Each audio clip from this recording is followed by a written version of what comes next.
আমার মনে একটাই কষ্ট, ছোটবেলা বাবা মার আদর পাইনি।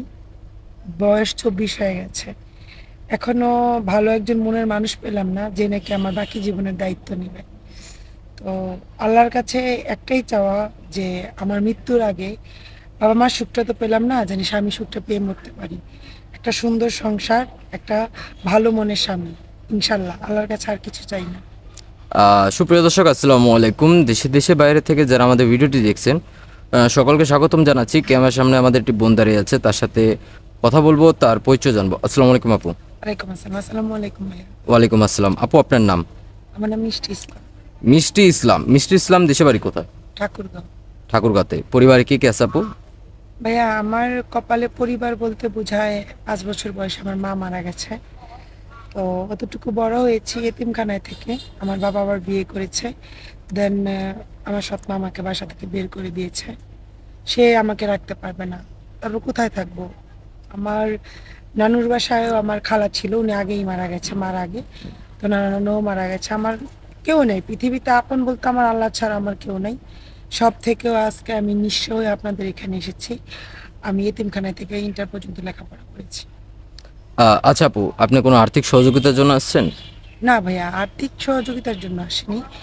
এটা বলতেও লজ্জা হয় যে আমি একটা মেয়ে হয়ে নিজের বিয়ের কথা বলছি। হুম। দেখেন, আজকে যদি আমি প্রেম করে বিয়ে করি, তো সেই ছেলে যে আমাকে ছেড়ে চলে যাবে না তার কোনো গ্যারান্টি নেই। আর আমার তেমন গার্জিয়ানও নেই যে আমাকে বিয়ে দিবে। তো আমি এখানে আসছি, যে এখান থেকে শুনেছি আমার বান্ধবীর বিয়ে হয়েছে, আল্লাহর রহমতে অনেক সুখে আছে। যে একটা ভালো মনের, ভালো চরিত্রের, বয়স কোনো ম্যাটার করে না, মানে ভালো চরিত্রের একটা হাজবেন্ড হলেই হবে। বলতে চাচ্ছেন আপনি নিজের বিয়ে প্রস্তাব আপনি নিজে দিচ্ছেন, কারণ আপনার গার্জিয়ান থেকেও নেই না? থেকেও নেই। আচ্ছা আপু, আপনার বাবা কি আপনাকে ভালোবাসে না? সৎমার কথা না বাদ দিলাম। বাবা যদি আমাকে তেমন ভালোবাসতো, একটা কথা আছে, মা যদি মারা যায় বাবা হয় তাহলে। হুম। তো বাবা যদি ভালোবাসতো তাহলে আজকে আমাকে এতিমখানায় থেকে বড় হতে হতো না। আচ্ছা আপু, এখন বিষয়টা হচ্ছে, আমরা যতটুকু জানি সন্তানেরা শিখে তাদের বাবা মার কাছ থেকে।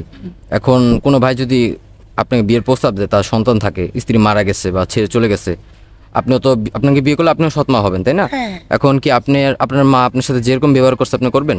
এটা হলে আরো বেশি ভালো হয়, কারণ আমিও চাই যে যার এক বাচ্চা বা দুই বাচ্চা আছে, পৃথিবীর সকল বাচ্চাদের তো নিতে পারবো না আমি।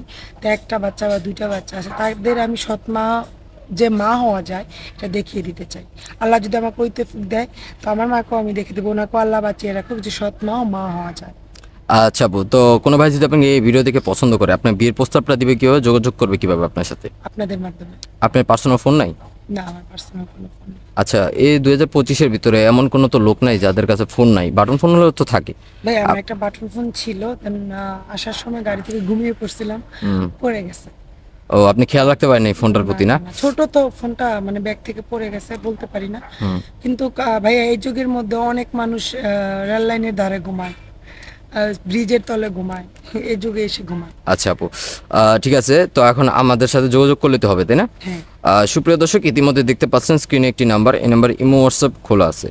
আপনার নাম হচ্ছে মিষ্টি ইসলাম, অবিবাহিত একটি মেয়ে। কেউ যদি ওনাকে পছন্দ করে থাকেন, বিয়ে করতে চান, অবশ্যই ডিসপ্লেতে দেওয়া নাম্বারে আমাদের সাথে যোগাযোগ করবেন। আমরা ওনার সাথে যোগাযোগ করে দেবো, কথা বলে দেবো। কেউ অযথা ভিডিও কল, অডিও কল দিবেন না। আচ্ছা আপু, ভালো থাকবেন। একটা মনোযোগ দেওয়ার চেষ্টা করবো। আসসালামু আলাইকুম। আসসালাম।